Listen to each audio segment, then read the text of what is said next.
Hey everybody, it is early May and we are getting the tomato and pepper garden in the ground. I'm going to take you with and show you how we do it.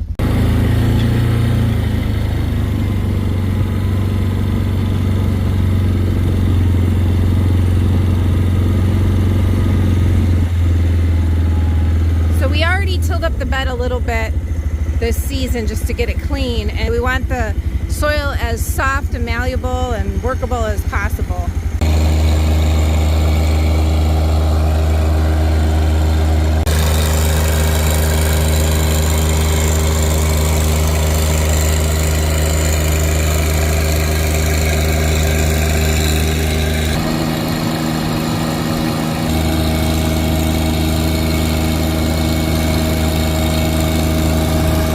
Is 35 by 35, so a real nice square. We also love that when we moved here 5 years ago, there's actually plumbing out here, so there's a water spigot right next to the garden bed, which is so convenient for watering.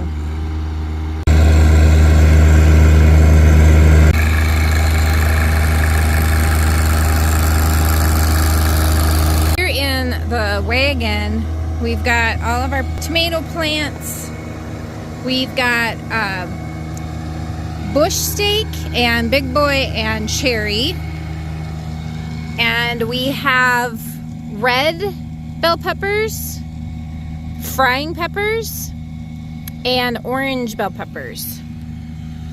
Are these all from seed? This is our third year doing this, and they just turn out wonderful. They're a little bit long and scraggly.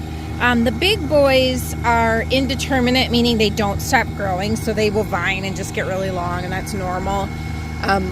And if you've never grown tomatoes, I highly recommend. They are so satisfying every step of the way. They're just very easy and fun. And then if you rub the stems, oh, they smell so good. Right along the fence line, we've got beautiful lilacs in bloom. Aren't they gorgeous? They feel so old-fashioned. They remind me of my grandma and grandpa, and they're such a beautiful sign of spring.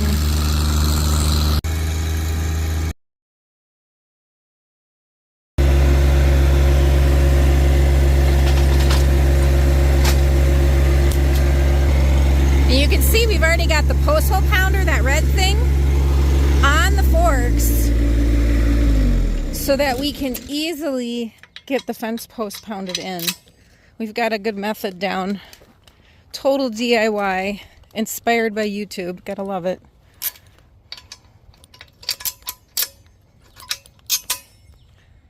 This time of season is always a grind.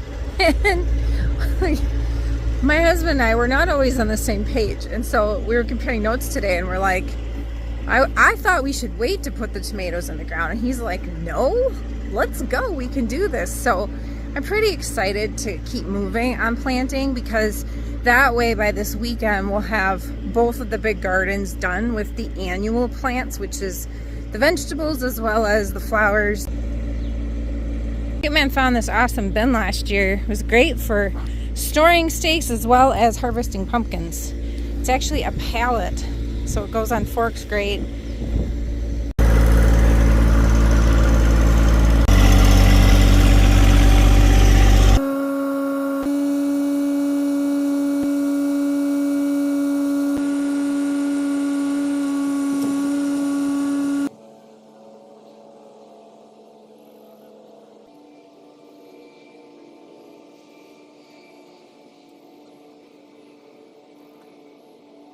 Well, that's it for today, day one on this garden. And the reason it's taking longer than I would like, we ran out of this fence. This is our favorite fencing for gardens because it's really strong.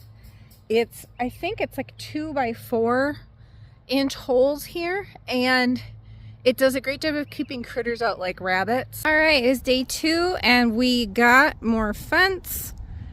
Finished getting our fence up this morning, and we have just marked out all the holes for where we're going to plant everything. So you can see the tomato plants looking a little sad because they're sitting here in the sun, a little stressed from transplant here.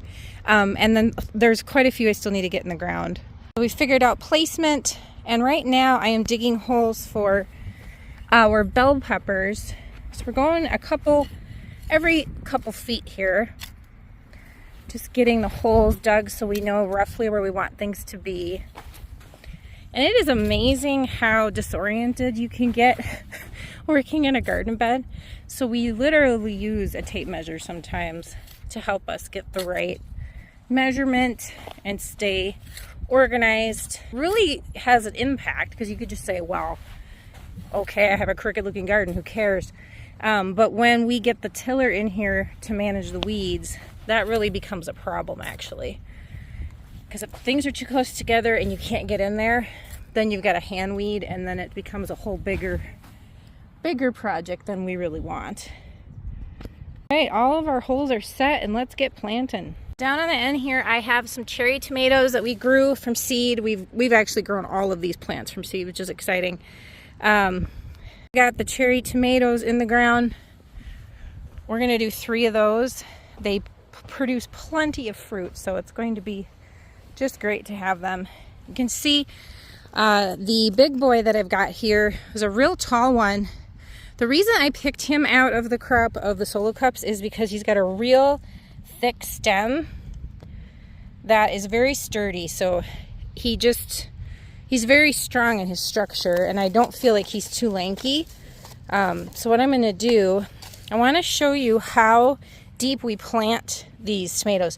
Tomatoes have to go real deep because they are a plant that roots up their stem, and it helps them with stability. So I'm literally putting it in this hole. This hole is at least 4 inches deep, and I am just gonna cover that quite a bit.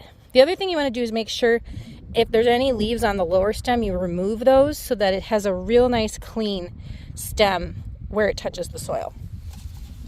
Move on to our next one here. This is another big boy, classic large tomato. Look at all the beautiful roots that grew. Putting that in the hole.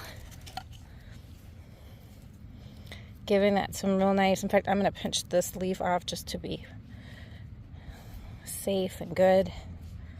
Awesome. Front here, right in the front center, we've got 4 bush steak tomatoes that we're going to try this year. They are supposed to be a more short, compact form in how they grow. So you can see I've got a couple in the ground already.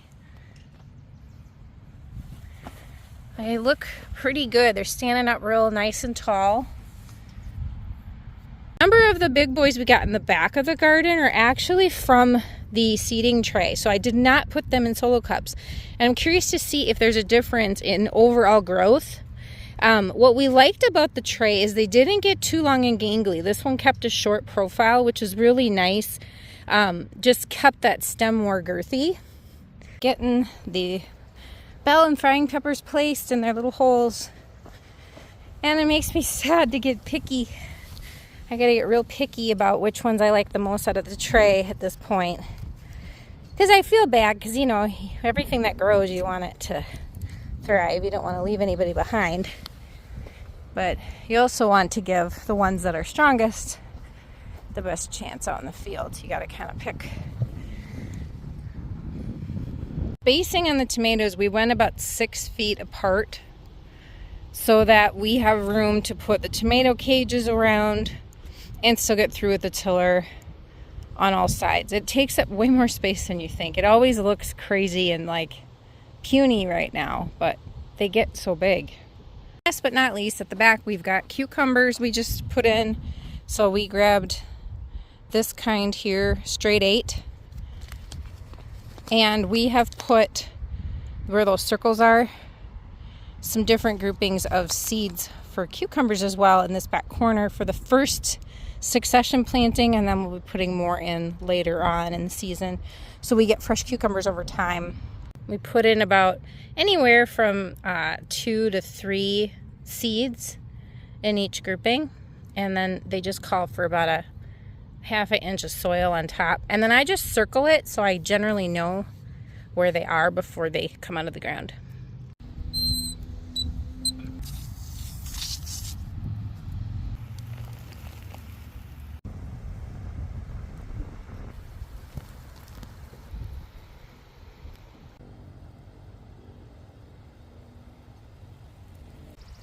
Well, that's a wrap. I'm so glad to have everything in the ground, getting a good drink on a beautiful spring day. It's always a lot of work, but it just means so much to us.